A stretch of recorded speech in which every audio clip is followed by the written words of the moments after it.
planning on this game actually began before Dragon Quest came out. Pretty normal. You know, you don't know if it's going to be a big success, but you presume it's going to be successful enough to allow you to keep going, right? This is actually something that's kind of problematic in game design and has been for about 30 years now.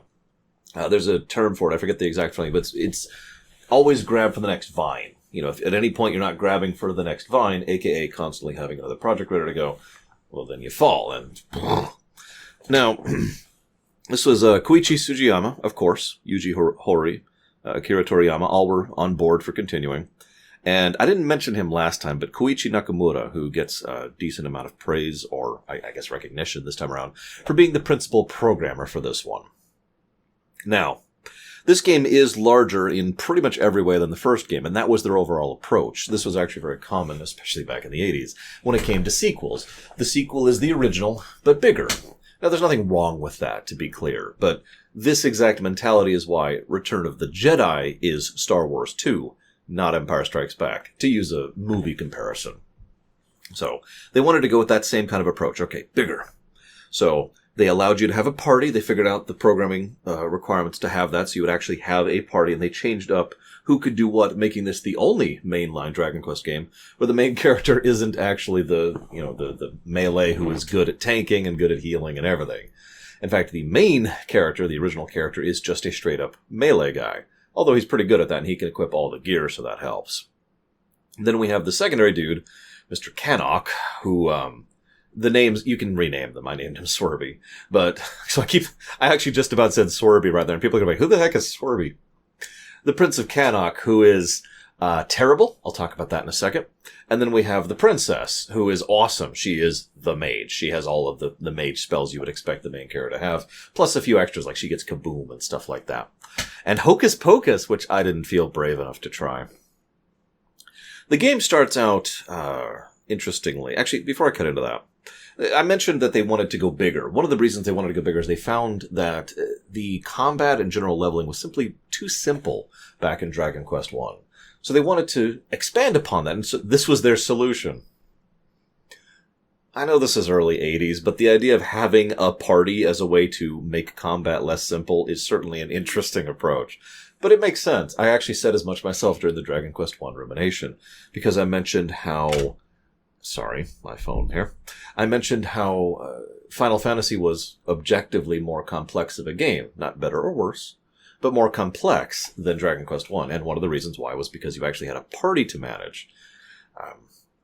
They also allowed you to fight parties of enemies, so you could actually have enemy formations to encounter rather than simply one enemy at a time.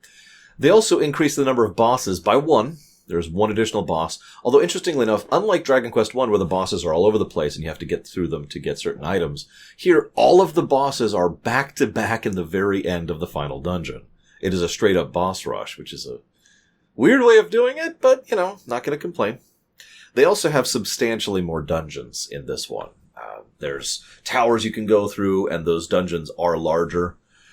The overworld map is also larger, and there's more to do there. There's more towns, more dungeons, more map, more bosses, kind of, and more equipment that you can work with. So it is, like I said, it's just straight up more.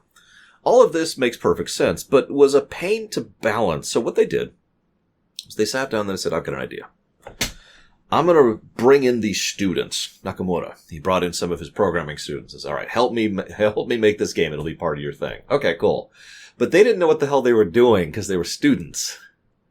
So they couldn't do anything. And speaking personally as someone who remembers his first year of programming class in college, I know exactly what that feels like. Because I had the worst programming teacher in my very first class.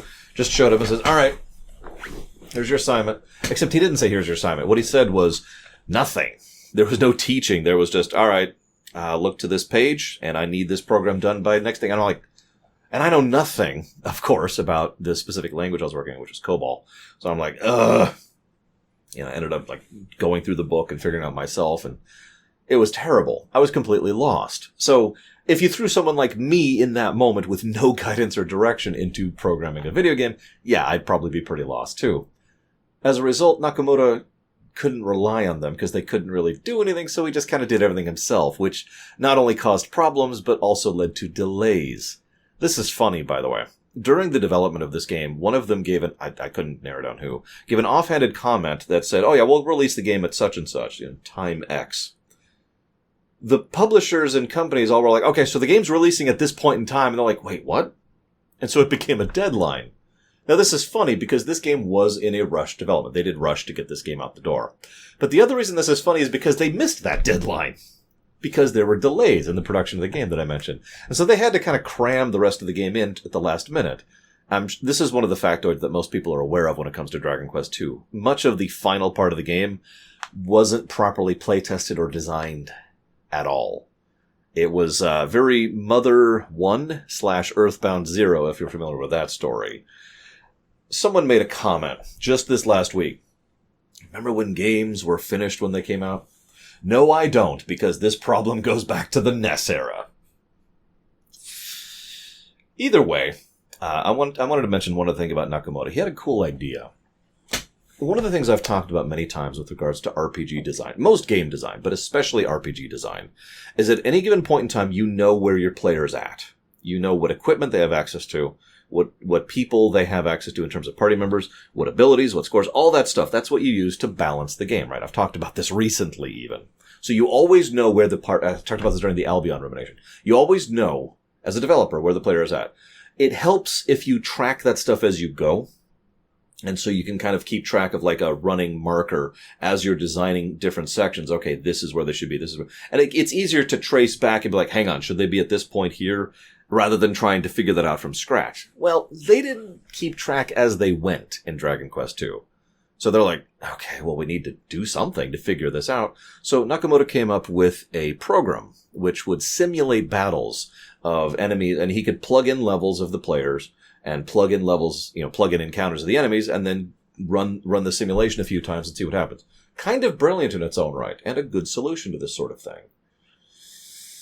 However, there were several significant flaws with this, which I'm not going to bore you with, because the only one that really matters is he forgot to take into account how many enemies can be in a formation. So he was balancing for the player being up here when actually the player was closer to down here. So if you ever wonder why this game is known as one of the, if not the grindiest Dragon Quests, this is why. Now, in this version exactly, the Switch version I was covering, this problem has been smoothed out substantially. We actually only ran into one grind wall, which was right at the end, of course. And while there are certain problems on display, which I'll talk about in a minute, overall, I could kind of see it as being, reasonably smoothed out compared to the NES version, which I have actually played and beaten. The narrative, they were trying more when it came to narrative. They wanted there to be more of a story focus. They wanted to have something, but there was only so much they could do. So while there's cutscenes and characters, it's all still fairly basic.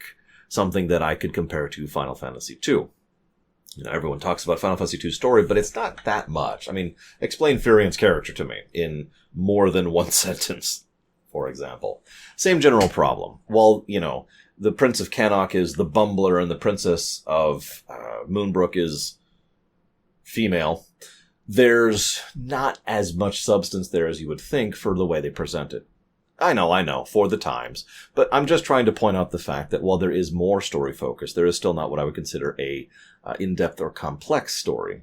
There is story, and there is some cool stuff, especially, there's actually some really cool moments. The destruction of Moonbrook at the beginning and the illusory Middenhall Castle are both excellent moments, and very cool. It's actually especially impressive because the point is the kind of thing I don't often see when it comes to game design. I've seen it a couple times. What happens, if you'll forgive me for spoiling the heck out of this, is you get to the end of the game after going through the worst dungeon in the game. We'll talk about gameplay in a minute. And you make your way through and you go to the final dungeon and you go in and it's Middenhall Castle. And everyone there is just acting like everything's cool and they've all joined Hargon. Now you might think, oh, it's a plot twist. No. It's trying to deceive the player? No. Even if you've never played a video game before and never consumed any of their fiction ever, this is your first exposure to fiction, if you've been paying even the tiniest bit of attention to the entire game, it's very clear this is false. It gets across an almost surrealistic horror vibe, which I credit to Koida for that phrase, because it is. It is effectively a horror scene. You get to the end and it's creepy, and it's like, everything's bright and green and happy and shiny, and it's just, this is the final dungeon? And you talk to everyone like, what the heck is going on? And the treasure chests are empty, even though you're invited to loot them. And you can rest the night. That's cool. You can't really buy much of significance. And you can't use the portal anymore because that doesn't connect in. Like, what the heck is going on? And of course, then you break the illusion. Lol. And, go do the final thing. And that's cool. It's a good moment. It's a legitimately cool moment. So it's not like the increased story focus is not going amiss. Which is good, because this game sucks. Now. Oh my goodness. So here's the thing. I tore this game to shreds in the review. It actually only ended up with a net -8 only, listen to me. But that still makes it one of my worst reviewed games. Video game. I'm saying that wrong. On the gameplay axis, it's one of the worst reviewed games I've ever covered. And I stand by that. There's only, I think, 3 games worse. I don't know, you can check the site, but there's only a few that are worse than this. And again, I stand by that firmly, because where do I begin? So let's start with the good. The intro, gameplay-wise, is actually pretty good. It's effectively Dragon Quest I again, in terms of the overall design. Here's where you can go. It's just this area. You're given hints to go here and here. And wherever you go first, you will find an escalating, like it's that expedition gameplay I talked about last time, where you go out, and then you go out a little bit further, and you go out a little bit further, and it goes even at a more rapid pace than last time. It's like, okay, and we get this item here, and we get this item here, and we go around. We have a clear defined plot. Multiple NPCs will not only point you to where you should go, but to other people who will also point you to where you should go. And the whole thing lines up rather smoothly. There's a good design to it. And then there's a very hard barrier you cannot progress through until you get your second party member. You go through it, and then the same kind of thing happens again. Then the game falls apart massively. What this game does is it makes a mistake many open world games do. Here's the entire world. Now, you can go anywhere and do anything. However, you're supposed to do it in a specific linear order, and it is designed to be done in a specific linear order. You remember I mentioned that whole program from earlier? Well, one of the things they didn't think about when they were designing, and this is not me making this up, they have admitted to this in an interview, is that they forgot that with the ship you can go everywhere. The moment you get the ship, that's the freedom point. I've talked about the freedom point in game design before. It's pretty much the moment at which you can go and do whatever in whatever order. Not every game has a freedom point, but most RPGs do, and it's usually the acquisition of an airship, for example. Or the last airship, depending on the game, right? Like in FF3, it's when you get the Invincible. Anyways, so the freedom point is when you get the ship. But they didn't think about that. It didn't even occur to them. So you're supposed to do things in a certain order, but there's nothing directing or guiding you in that order. Instead, you just kind of roam, and the sign that you're in the wrong area is that you die. Again, that's a much more horrible thing in the original NES version than this version, which has things like quick saves and convenience features such as being able to actually teleport to other towns rather than just a recall back, right? So a number of open world games make this mistake. They don't give any kind of information or direction. It's basically just trial and error. And that's a good segue into the worst dungeon in the game. Now, most of the dungeons in this game are harmless. This is nowhere near as bad as the FF2 dungeon design, which is some of the worst dungeon design I've ever seen in gaming. But you get to the Road to Rome, or Renderak, in this version. And it's a huge dungeon. Huge. It is the largest dungeon in the game. It is effectively the final dungeon, even if there is actually a dungeon after it. And there's a couple of chests which are worthwhile in there. Most of the enemies in there are irritating and not particularly difficult, but like to do things like hit you in multiple AoE attacks or instantly kill you, although that gets worse in a minute. And it's a trial and error dungeon. There's at least 2 examples of that I can tell you right off the top of my head, but there's actually 3. The very first room is there are 7 separate paths you can go. 7. Pick one. Okay, well that was the wrong path, so go back. Okay, pick a new one. Okay, pick a new one. Okay, pick a new one. One of those 7 is the correct path. That then leads you to 3 options, one of which is the correct path. If you go the wrong way, you reset back to where you started. Not all the way to the beginning of the dungeon, in the game's credit, but back to the room. Later on, there's a section where there's holes in the ground. Actually, a large chunk of the dungeon has holes in the ground. Nothing indicates they're there. You just have to walk there and make it fall. Now, in the game's credit, once a hole is made, it stays there, so you know where it is. But my point is, what this means is in order to get through a specific room, you go through, fall, go back up, go through, fall, go over, go back up, go fall. And each one of these trips takes longer because you're getting further through the dungeon. And the encounter rate is insanely high. Talk about that in a second. And so you are fighting nonstop waves of mobs as you're slogging through this. It is one of the most purest forms of padding I've seen in a while, only surpassed by the very next section, which is, you're at an area, go left or right. Oh, you went the wrong way, which is left. I'll tell you right now. Going left. Oh, wrong way. Back to the beginning. And it does that trick again for an entire section. I think there's like 15 separate choices of pick the right way. Oh, you picked the wrong way. Go back to the beginning. Just, that's it. That's all there is to it. This is ignoring the optional areas where you get the effectively best sword of the game and the best armor in the game, which are in this dungeon, because of course they are.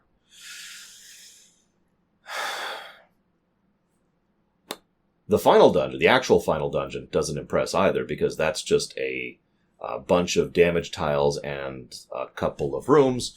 Oh, and a bunch of bosses in a row. But, hang on. I said I would talk about the encounter rate. Now, this is speaking specifically of the Switch version, but the encounter rate in the Switch version is through the damned roof. This was, I'd say, about triple the number of encounters that happened in the first game. Now, I want to comment on that, because I only ran into one grind wall in Dragon Quest II, whereas I ran into two in Dragon Quest I, because Dragon Quest I didn't have this many encounters, and you already see where I'm going with this. They designed it in Dragon Quest I so that you had to run around in a circle. Their solution for that in Dragon Quest II was to just increase the encounter rate. If you don't understand why this is a problem, they could have increased the encounter rate, increased the gain per encounter, or reduced the requirement to level. All of these things are things that are very, very easy to fix.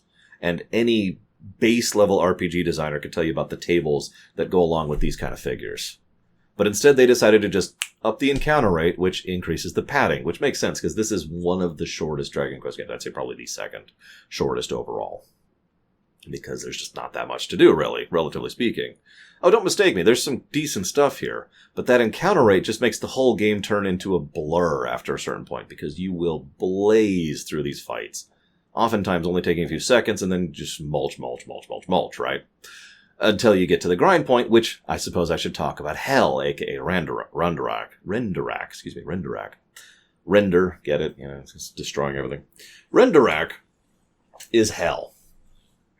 This is when the game design just becomes so terrible that I actively started to despise it. Up until this point, up until the road, okay, you know, it's decent, I'm with it.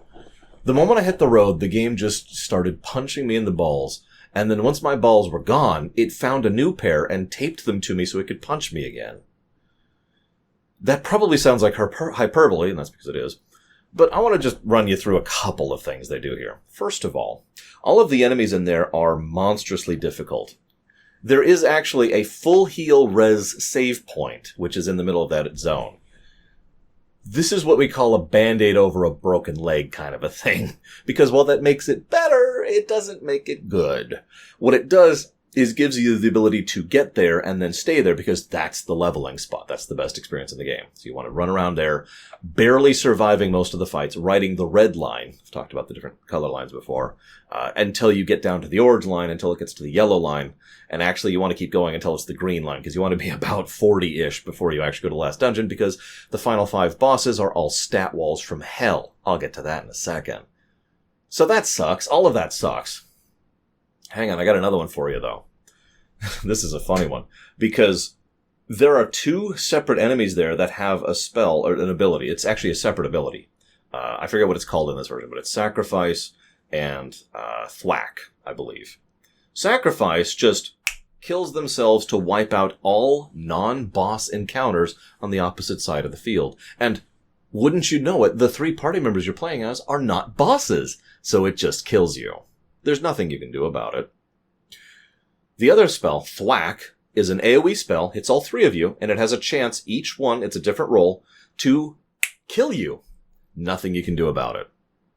More levels, supposedly, and I have to add an asterisk to this, increase your resistance to it, but that's it.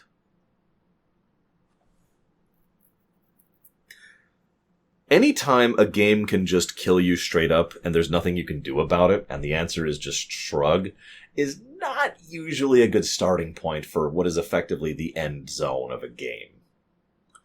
So you're supposed to just sit there and grind for a while. Then you go to the illusion sequence, which was very cool. I still stand by that. It's a cool sequence. Then you go to the final dungeon, which is boring and dumb. Then you fight the final 5 bosses. The first boss hits twice per round and hits like a truck. The second boss has tons of spells. The third boss is both. Now, in the original version, there is apparently a way to trick the game into letting them stay dead. But if you like reset, save, and come back to it, or like leave the zone or whatever, I forget the specifics, please forgive me. They respawn. The bosses come back. You are intended by design in the original version to fight all 5 bosses in one final gauntlet.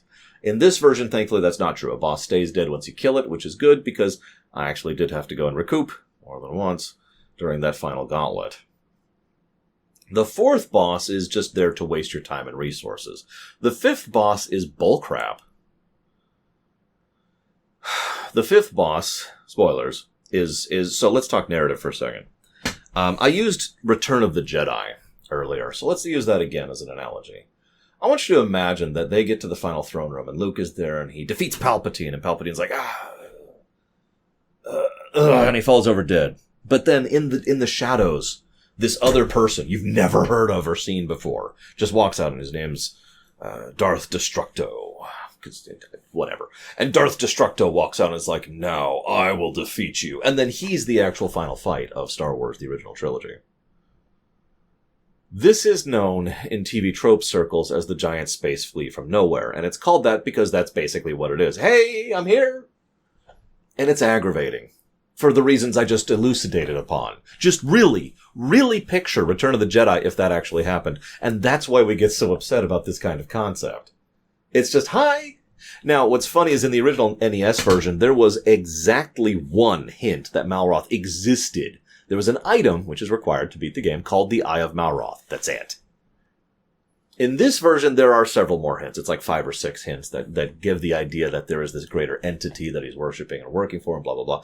But even in this version, there is nothing that really builds up or establishes the idea of the final boss. He really does just kind of show up like, hi, I'm here.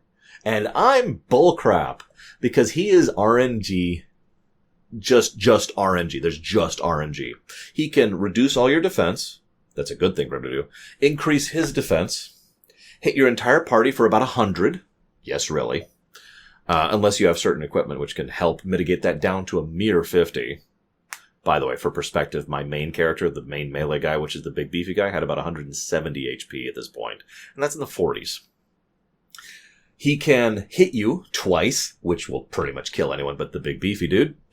I think that might actually be it. Oh, in the original version, he had something called Full Heal. Now, what does Full Heal do? And he can just do it. He can just cast that. Because he chooses to. Now, in this version, I don't know about the NES version's exact tables, but in this version, let me explain something really quick. Final Fantasy IV invented something. It's effectively the Gambit System. What it is it's a series of if-thens that determine what a monster does at any given point in time based on triggers, right? Fairly simple scripting. But Final Fantasy IV kind of invented that. I know they didn't literally invent it, but it was the first time it really became a popular thing, and it then spread to most RPGs thereafter. That's important, though, because before then, in FF1 through 3, and Dragon Quest 1 and 2, they'd used another method, which is just a table. Instead of a script that you can work around or try to have some tactics involved, instead they have X actions they can take, and every time their turn comes up, they roll a dice. And the dice determines what action they take, and that's kind of it. There are a few specific exceptions where, if they're low health, they have a higher chance to do this, that kind of a thing. But for the most part, it is pure random. So he has just a random chance to screw you over in ways that you have nothing you can really do about. I had to go leave. This took an extra hour of my life away to do this. I'm actually getting less sleep tonight because I had to go and spend an extra hour of my life defeating this guy, by which I mean going back through the cave, getting the optional armor and weapon, leveling even more, and then coming back to do the whole rigmarole again with less mana than last time, because mana restoring items? What are those? Yeah, I know, there's prayer rings, but mine broke. So, when I beat him, it was pure RNG. And I want to stress this. There's no accomplishment there. There's no achievement. I don't feel good about that. The boss threw the fight effectively. 7 separate times. I counted 7 separate times he did something that basically his turn action could have killed me and wiped me, but instead he did something like Kasapped again or buffed himself again, and so I was able to keep going. When we got, anybody who watched the stream knows this, when we got to the final few rounds there, I was out of mana, and one of my party members, Kanok of course, was dead. And I was just like, well, there's nothing else for it. I'm just going to attack. Because I can't do anything other than attack now. And he just kept doing bad things over and over and then died. That's not good boss design. That's not good anything design.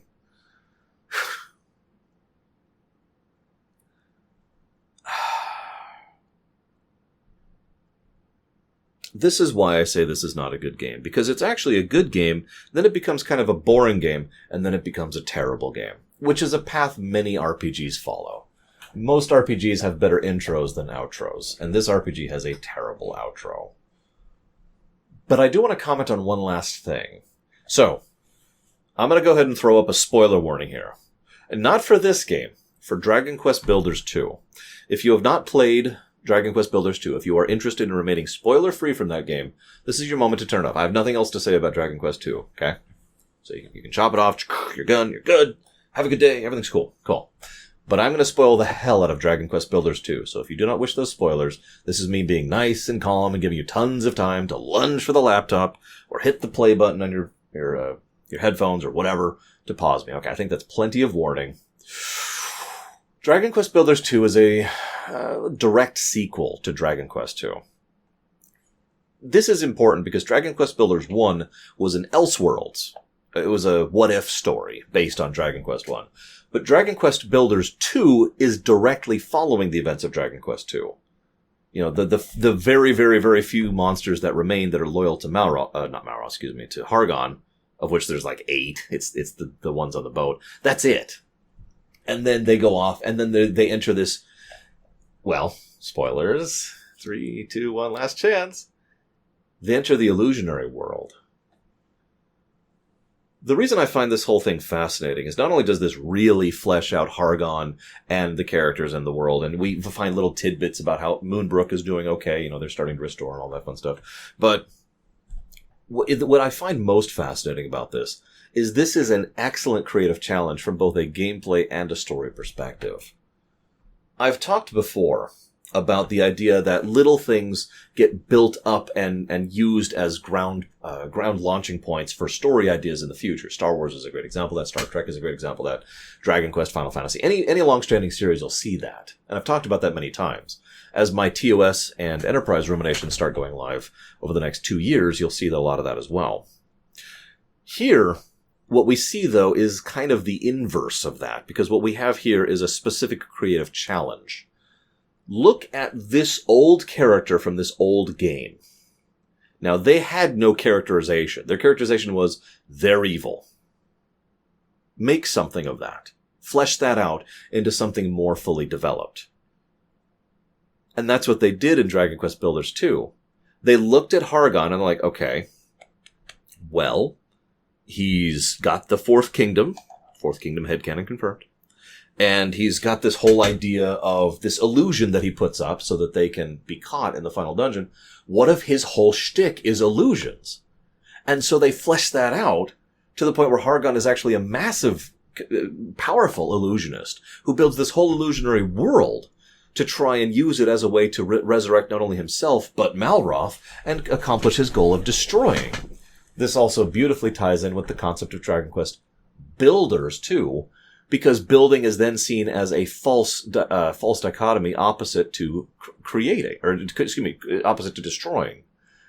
And that's one of the big narrative points is Dragon Quest Builders 2. This is why this is super spoilers. The big thematic point, I should say, is that destruction and building aren't actually opposites. They're just two concepts that are closely related to each other. You break something down to make something new, to break something down to make something new, right? And so, the two learning to live in harmony is kind of the point of DQB2, and all of that is built off of one random horror scene in a NES game from 25 years ago. That is a beautiful and wonderful creative challenge, and I love what they did with that. It can also be a gameplay thing, too.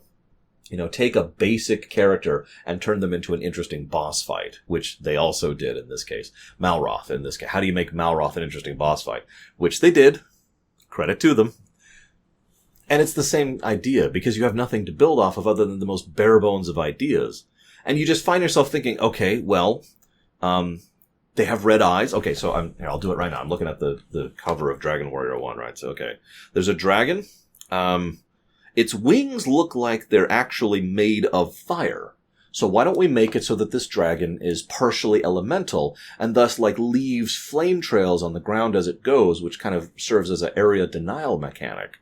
And it's got red eyes too, but honestly, I think that should be kind of indicative of what it can see. Maybe it can't see through certain things. So maybe you can actually use the flame to hide from the dragon temporarily to be able to get it in the tail or the back in order to attack it without being attacked full frontal. With the claws and the teeth and all that fun stuff. And that's the kind of creative challenge I'm talking about. Taking almost nothing and trying to build something out of it. Which is very Dragon Quest if you think about it. I love what they did with that connection. I love how they took those minor little tidbits and fleshed them out so much in DQB2 to the point where it's awesome. And because of the fact that it's a direct sequel, we also know that of the various trilogies of the Dragon Quest series, this is the end of this one. 3 happens before this, and DQB2 has a happily ever after as well. So that means this is actually a happily ever after. I suppose that's all I've got. I really hope 3 is a better game. We'll be starting that one tomorrow. Either way, I do hope you've enjoyed my thoughts as always. See you next time.